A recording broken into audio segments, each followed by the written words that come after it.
So, to respect time, I made my story relatively short.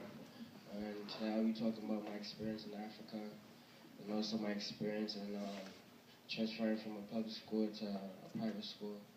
So, we can move on. Those of you who don't know, I was born in West Africa.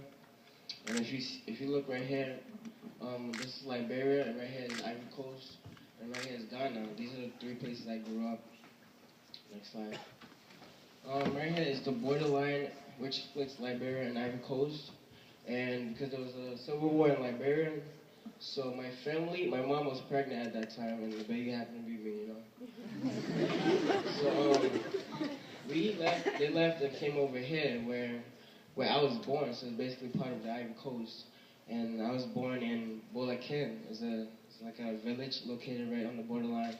So it was there until the Liberian rebels, they came over and they also attacked that village. And then my family started moving towards this way. My grandma didn't want to leave because she had her farm over there and everything. So, but she didn't have time to, she didn't have time to decide because the rebels was already there. So we ended up moving towards this way. Next slide. So yeah, over here is Bulacan, but this is Bulacan, but I was born in Bulacan. And Bulacan is very small, and that's probably why I couldn't find it on the map. But you guys can learn about it on Google or something.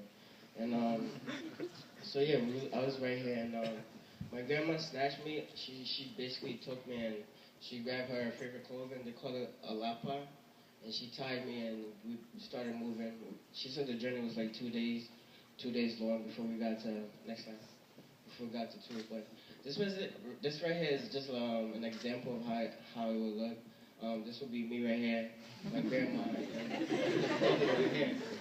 And in Africa, women's use clothing like this for many different things, to wrap themselves up or tie the baby or to tie their hair, you know. And we'll move on to the next slide. As you can see, white babies too can be. White babies can use this method too. Also, this right here is a man taking care of the job himself, you know. Don't gotta wait for the lady. And funny thing happened 2 months ago. My grandma did this to my baby niece Adelia. She was going outside, so I was like, "Grandma, where you going?" And she goes, "Where does it look like I'm going?" You know, she gave me attitude. For no reason. So I was like, you can't go outside like that. And she was like, is there a law in America that says I can't? So I was like, all right. So then she went outside. She went outside. And when she came, she wanted to go visit our Spanish neighbors. So I was like, wow. She came back upstairs. Next slide, please. She came back upstairs and she fell asleep. And I was able to catch this picture right here. This is Adelia fell asleep after her. And yeah, back to my story. Next time. So we went to Tula play, and then from Tula play we came right here to Abidjan, which is in Ivory Coast. From Abidjan we came to Ghana. Next slide, please. This is the general picture of, this is the journey right here. Came right here, and we ended up right here in Accra. Accra is in Ghana. Next slide. Next slide, please. So yeah, in Accra is this, in Ghana is where me and my friends, we formed the culture dancer crew. And who was here like a few years ago when Asi and her family danced and, performed and so. Yeah, basically that's an example of a culture crew. There's always a drummer like Asi's dad. So yeah, we formed a crew. That's why like I'm really flexible, those of you who's wondering. Because we used to do a lot of tricks. And I used to put both legs on my neck and walk with my hands and whatnot. But I can't do it anymore because the burgers over here. But basically, it's very traditional. Culture dancing is very traditional in Africa. It may be different in Ivory Coast than in Liberia, but it's very traditional. Next slide. Next slide. These are just drummers. Next slide. This young head, they're the devils. They call it devils. Most culture dancer crew, they walk around with the devil. And it's supposedly to scare off like bad people or bad kids, and I was really scared of this thing. Soccer was the only sport I do in Africa. It was the only sport I played in Africa. Next slide. Next slide. Speaking of soccer, Osama Giant, he's the captain for Ghana's national team. Next slide.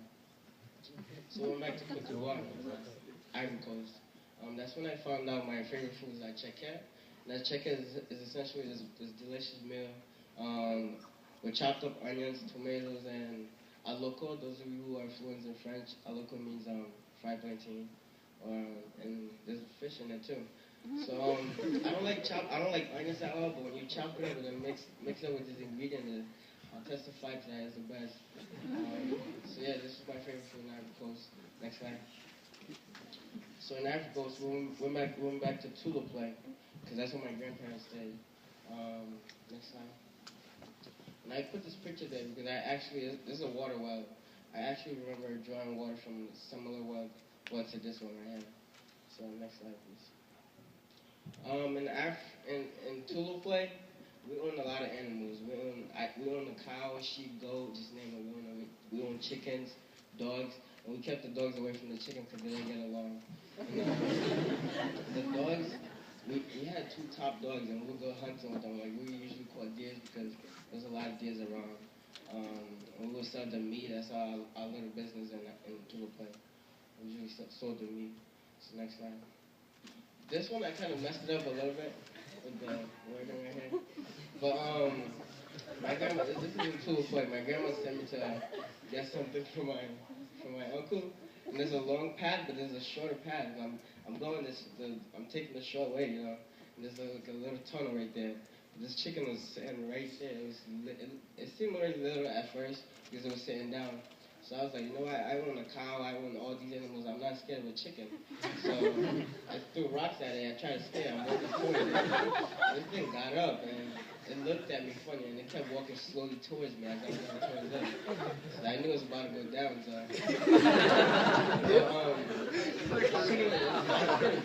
The chicken on me, so it wasn't scared of me.